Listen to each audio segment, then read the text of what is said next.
Just imagine பண்ணுங்க.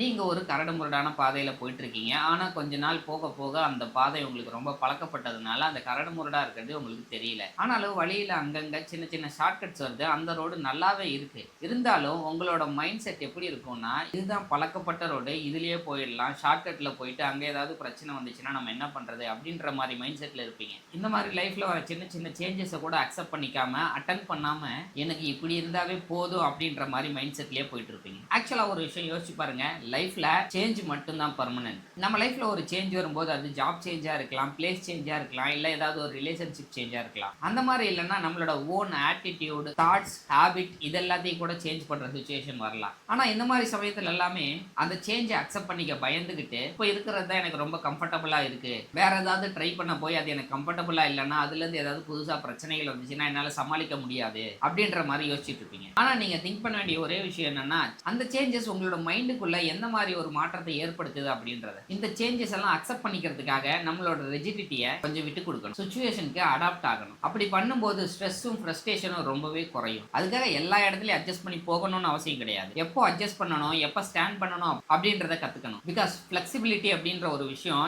யாருக்குமே வீக்னஸா இருந்தது கிடையாது. அது எல்லாமே சக்ஸஸ்க்கு ஒரு பாத்தா தான் இருந்திருக்கு. இன்கேஸ் அந்த மாதிரி சுச்சுவேஷன் நீங்க ஃபேஸ் பண்ணும்போது இதை மட்டும் ஞாபகம் வச்சுக்கோங்க. நான் பீப்புளுக்காகவும் சுச்சுவேஷனுக்காகவும் அடாப்ட் ஆகுறேன். லைஃப் எந்த ஃப்ளோல என்ன கூட்டிட்டு போகுதோ அந்த ஃப்ளோலையே நான் மூவ் ஆன் ஆகி போய்கிட்டே இருக்கேன் அப்படின்ற மாதிரி. நம்மளால கண்ட்ரோல் பண்ண முடியாத விஷயத்த நம்ம அக்செப்ட் பண்ணி தான் ஆகும். நம்மளால சில விஷயத்த கண்ட்ரோல் பண்ண முடியும். அதுல நம்மளால என்னென்ன சேஞ்சஸ் பண்ண முடியுமோ அதை நம்ம பண்ணலாம். பிகாஸ் சேஞ்சஸ்க்காக பயந்து ரெசிஸ்ட் பண்ணிட்டே இருந்தீங்கன்னா லைஃப் ரொம்ப ஹெவியா மாறிடும். சேஞ்சை அண்டர்ஸ்டாண்ட் பண்ணிட்டீங்கன்னு வச்சுக்கோங்களேன், லைஃபே ரொம்ப பியூட்டிஃபுல்லா மாறிடும். ஸோ நெக்ஸ்ட் டைம் உங்க வாழ்க்கையில ஏதாவது ஒரு சேஞ்சஸ் நடந்துச்சுன்னா ஏன் அப்படின்னு கேள்வி கேட்டுட்டு இருக்காம இந்த விஷயத்துல இருந்து நம்ம என்ன லேர்ன் பண்ணிக்கலாம் அப்படின்றத மட்டும் யோசிங்க.